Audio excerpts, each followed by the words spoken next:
رحمۃ اللہ علیہ فرماتے ہیں کہ ایک شخص کو شوق ہوا کہ میں فقیہ بن جاؤں، بڑا فقیہ بن جاؤں، لوگ مجھے بڑا عالم سمجھیں۔ تو بیچارہ اتنا بدحال تھا کہ گھر میں کوئی ڈھنگ کا کپڑا بھی نہیں تھا، تو مانگے تانگے کا اس نے، رات ہم دستار بندوا رہے تھے، ایسی کوئی دستار اس نے کہیں مانگے تانگے کی لینے کی کوشش کی، وہ بھی اتنا سا ٹکڑا ملا، آدھا کا۔ فقیہ بننے کے لیے تو بڑی پگ چاہیے، فقیہ بننے کے لیے، فقیہ یعنی کہ عالم، بڑی پگ چاہیے۔ اس نے کہا کچھ تو کرنا چاہیے، ایسے میں اگر بیٹھا رہا تو فقیہ بننے سے رہا۔ تو اس نے کسی کچرے کے ڈھیر پر اس نے جو کپڑوں کے چھوٹے چھوٹے پیسز پڑے ہوتے ہیں وہ جمع کیے، ادھر ادھر سے کہیں مانگے تانگے سے وہ چھوٹے چھوٹے کپڑوں کے پیسز ملے، وہ جو کترن ہوتی ہے کپڑوں، کافی ساری جمع کی، اور پھر اس نے آدھے گز کے اس کپڑے کو اندر اس نے وہ ڈالنا شروع کیا تاکہ بڑی پگ بن، لوگ کہیں واہ واہ بھائی ہمارا حال وہی ہے۔ تو جس کو دیکھیں گے بھائی اس کی آواز کچھ بھاری بھرکم ہے، جسم کچھ بھاری بھرکم ہے، اور وہ کچھ اپنے آپ کو بنا بنا کر پیش کر رہا ہے، تو ہم اس کے پاؤں میں گرتے ہیں، تبھی تو ایسے لوگ ہم ایسے ہی بن گئے ہیں۔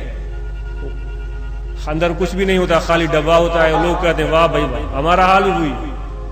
ایسے نہیں بنو، عقل تمہیں اللہ نے دیا ہے، دل تمہیں اللہ نے دیا ہے، پہچان رکھو، پہچان، جاہلوں کی طرح ایسے نہ ہو کہ وہ جس کے ہاتھ میں لاٹھی ہو اور اس کے آگے آگے چلنا شروع کر۔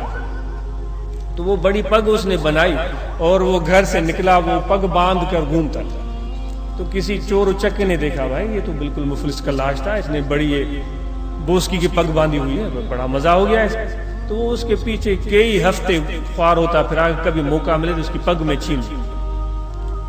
وہ کہیں ٹو لگاتا، پھر اس طرف نہ آتا، کہیں اور چلا جاتا۔ اب جہاں بھی مدرسے میں جائے لوگ کہیں بڑے علامے آ گئے، اس کی بڑی عزتیں بڑی۔ تو ایک دن کہیں سے اس کو یہ شخص اکیلا جاتا ہوا، یہ بڑی پگ والا فقیہ جو بنا تھا وہ مل گیا۔ تو چور نے آؤ دیکھا نہ تھا، وہ پگ اس کے سر سے جھپٹ کر کے بھاگا۔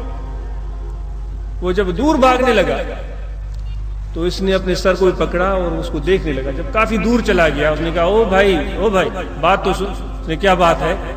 اندر دیکھ اس میں ہے کیا؟ تو اس نے کہا نہیں میں گھر جا کر دیکھوں گا۔ وہ بے وقوف ابھی دیکھ لے۔ اس نے یوں جو پگ کو کھولا تو وہ کپڑوں کی کترن گری اور اتنا سا کپڑا تھا۔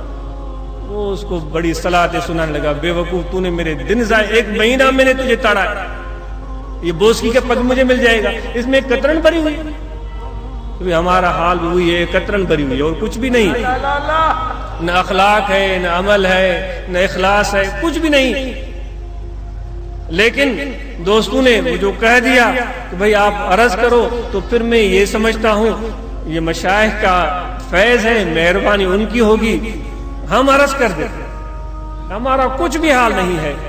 دعا فرماؤ کہ اللہ مجھے شرم اور حیا دے کہ میں اپنے عمل اور کردار کو درست کروں۔